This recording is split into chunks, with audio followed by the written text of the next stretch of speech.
up, everybody? Happy Tuesday. I'm happy that this week is going to be a 4-day week because of 4th of July. So that means, I wish 4th of July was a Monday or a Friday. The days would be consecutive that I'm off, but beggars can't be choosers. I work Monday, Tuesday, Wednesday, and Friday of this week. So a short week is never a bad thing. I titled this Low Risk, Low Reward. So a lot of conversations I've had over the past 6 years, because honestly, before 2018, I just was going to go and follow the traditional path, which is to find a company, dedicate X amount of years to that company, and then get my pension, retire, take vacations, whatever the case may be. That's what I was thinking, because that's how I was brought up. That's what I've seen in the past. That's what all the examples that I had when I was growing up, that's what they all did. So that was what I was going to do. So I didn't even really talk to my friends too much about work, unless it was friends that were in my close circle. We didn't really have any kind of in-depth conversations about work until 2018. But really, 2020 is what opened the door to many such conversations happening. I was talking to somebody yesterday who was telling me about their raise that they got at the beginning of this year. They were like, oh, I always say that something is better than nothing. So their thing was a $1 raise, a $1 annual raise that the whole team got. And I think like a couple of $100 as a bonus. So for me to hear like something is better than nothing, in that case, I would not even consider something better than nothing. Because if you think about it, $1 raise per hour and you work 40 hours a week, $40 a week. $40 a week for 1 year of providing even average service. Even if you're not doing excellent work, it's like even an average amount of work is getting you $160 extra a month, which is like 1,000 something for the year, which, as you know,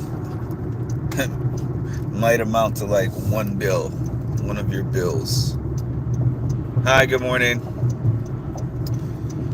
So people have thought that I am a risk taker over the past 5 to 6 years because of the fact that I don't prescribe to that. Where I sit here and I say to myself, if this is a company that is stressing my life for a year, and it's like, oh, I don't want to leave because I don't want to lose that $1,000.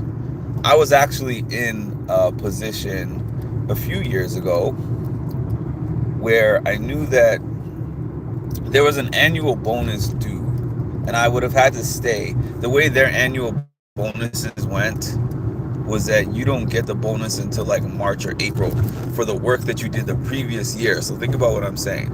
You work from January to December of, let's say, 2023, but you don't get your annual bonus that you're due unless you stay until April of 2024. That's when you get the bonus. So I was sitting here and I had a job offer on the table, but when I thought about the total of what I was going to get with that bonus, it wasn't worth it for me to stay till April with the amount of a pay raise that I was getting just from having a significantly higher salary at the next place. So this low risk, low reward thing, the low risk is to stay where you are because you know that you're guaranteed the salary you're getting. You're guaranteed that 2.5 to maybe 5% at the most annual bonus that you will get from your company if they give you one, because I have been at several companies that don't even give you a guaranteed annual bonus. So that's a low reward. Now, I can understand why people would consider it a high risk to leave somewhere that you're already at. And that's because going somewhere else is the unknown. You don't know. I heard somebody tell me before, better the devil you know than the devil you don't, right? There can be some truth to that at times. But the thing about it is, I've started to learn that what I do is not really risk taking, or it's not risk taking in the sense of how it might have been viewed in the past. Because when I decide, for whatever reason, that I am done with a place of employment, or that I want something much better from my place of employment, I don't just decide to walk in and say, you give me this or else I'm leaving. No, I get my resume together. I start putting it out. I start doing job interviews. I see what's out there for me. I see what's available. And, I'll get myself an offer. I'll secure an offer somewhere else. There is some slight risk in doing that still, obviously, because it's always possible for an offer to be rescinded. It's possible I've experienced a couple of places that are like, they agree that they're going to give you the job, but then there's hiring freezes. So yes, there's a little risk in doing that. But regardless, my point is, I minimize the risk by making sure that I have an option. And sometimes staying in a place where you are undervalued, underappreciated, and underpaid, just for the guarantee of continuing to get that money and continuing to get that paycheck, and maybe the promise of a future raise or future changes, is not worth staying in that spot. I have experienced a lot of gains especially over the last 4 years, when I threw out that whole thing of, oh, well, I have to be here for X amount of time. Like, ideally, I would have loved to jump into one company and I stay with that company for X amount of years. They treat me right, they pay me right, and then I'm able to just live and retire off of that. But at this point in my life, I have a few years to 40, and I can't see myself dedicating 30, 25, 30 years to one place unless that place is exceptional. And I have never experienced that. I mean, the one or two best jobs that I can think of ever being at, the job environment, everything was great about the job, but the pay was very low. And I heard people tell me, oh, well, if the pay is the only problem, then you're better off than most. And I'm sitting here and I'm like, it's not like I'm saying I'm in the job for the money, but obviously being happy and broke is not really a thing. Like, even if I enjoy the job, I enjoy the clientele that I'm working with, I enjoy the management, I get along well with my coworkers, if I can't pay my bills, I'm not going to be happy. So good morning, Colleen. So yes, it is a big deal regardless of that. So I would say throw out the mentality of, let me not take any risks because, oh, I don't want to go jobless. I mean, yeah, none of us want to go jobless. So if you have the job is the best collateral because you already have a job. Keep working. Don't let anyone know that you're trying to seek other options, but seek other options while you are currently getting a paycheck. And not just seek them out as in look them up. Put that resume out. Because just in the same way that the job can fire you anytime for any reason, you're allowed to leave. Unless, of course, you're in some kind of contract that you signed that does not allow you to leave for a certain amount of time. But most of us Well, I shouldn't say most of us. I have only been in spots where I'm allowed to leave and they're allowed to fire me at any time because I live in an at-will state. So, yeah, so that's what I do. I mean, there was a time in my life when I would just leave for nothing. And that I would not say is necessarily smart if you don't have, I think, what do they say, about 6 months, a means to pay your bills for about 6 months. And that includes your rent, your car, your groceries, your credit cards, like whatever bills that you have. If you don't have a means to pay for those things for 6 months, then it's not a worthwhile risk. But if you're going to leave, just have a backup plan. If you don't have the money part of it saved up, if you don't have the savings to do that, have a backup plan. Go around, find somewhere that is willing to hire you, get an offer letter. Get an offer letter. I've learned how much an offer letter from another company can work and operate as a negotiation tool.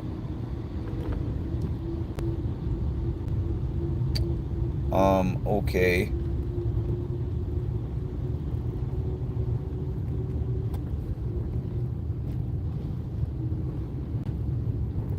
Hi, Mon. Hi, Cass.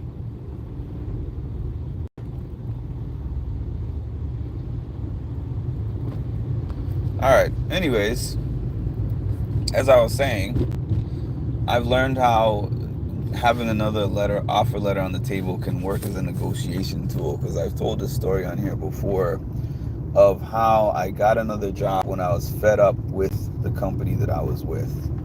I was with the company for 5 years, and probably about 2 to 3 years, I sat in there and I never even asked for a raise because I just assumed, hey, if I do really good work, that's the end result of doing a good job.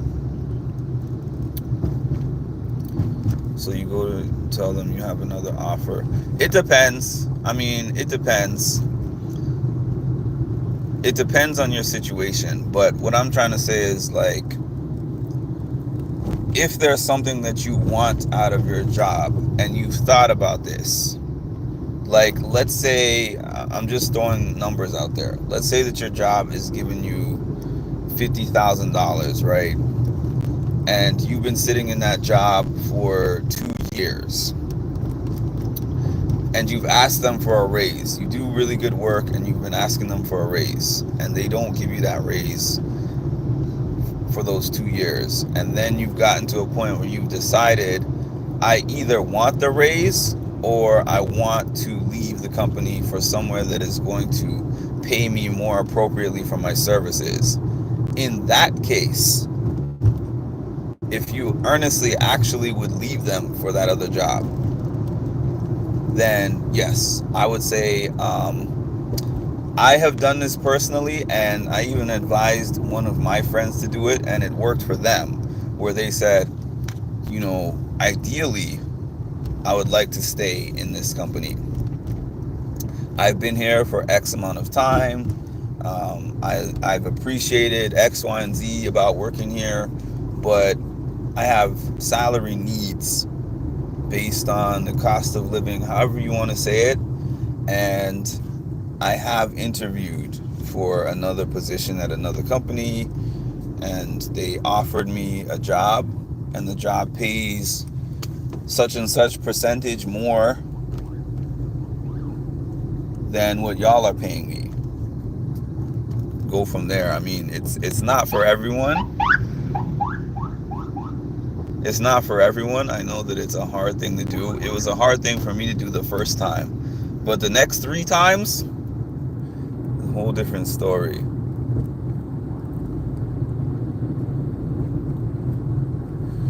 Yeah, but if you're thinking about what I'm saying, Colleen, I'm not saying if you don't have a job in hand. If it's just an offer, if it's just like, we could potentially give you this, right? That's not the same thing as what I'm saying. If you actually went through the whole process and you're willing to actually leave, and go to that job. That's the part that is missing, I think, from what you might be thinking. You might be thinking, oh, I'm just using the other job as a way to get more money. No, what I'm saying is it doesn't hurt for you to tell your employer that I'm planning to leave, this is the reasons why, and would you be able to match? And if they say no, bye bye, then you go to the other job that pays you more. So that's really what I was getting at when I was talking about what happened to me 4 years ago now, which I've already mentioned on this channel, but for anyone else who didn't see when I spoke about that, I asked my employer for a raise, and the raise that I asked for was not even a big one, and they said no.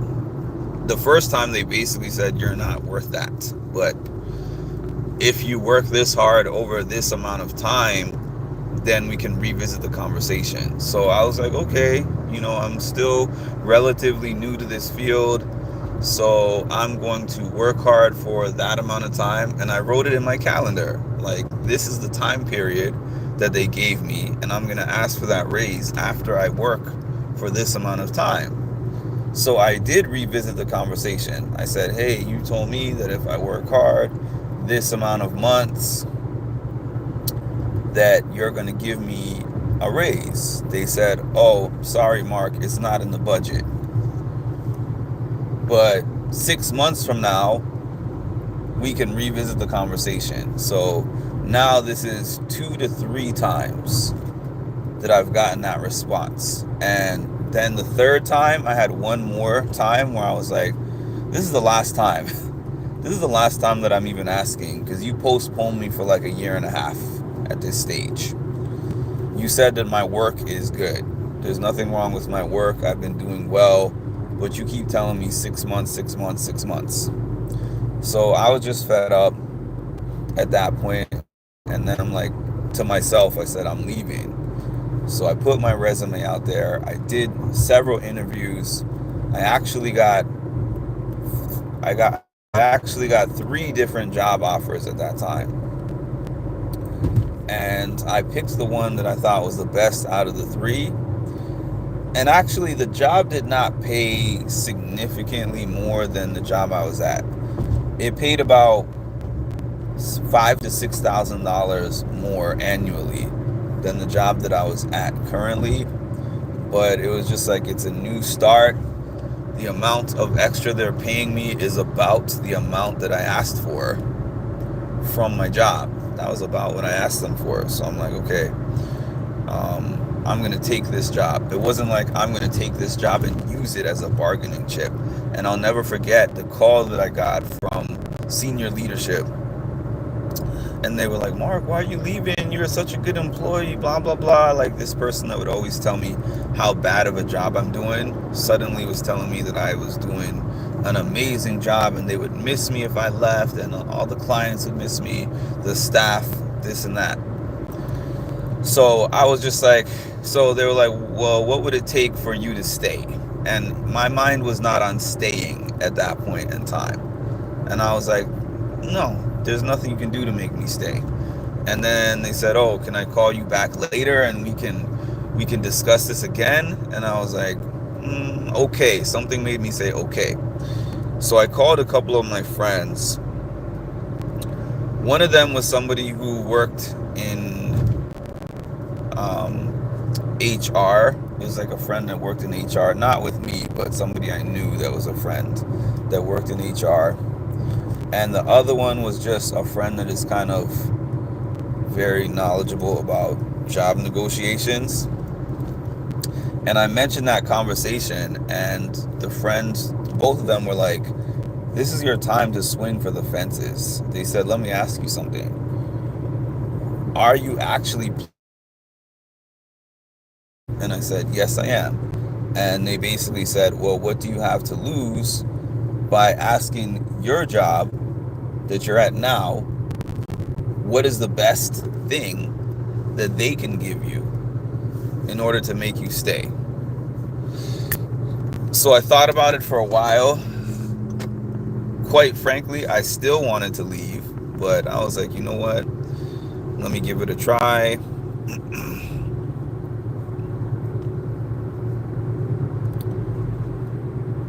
Yeah, they're playing games. A game that I don't want to play forever, I'll tell you that much.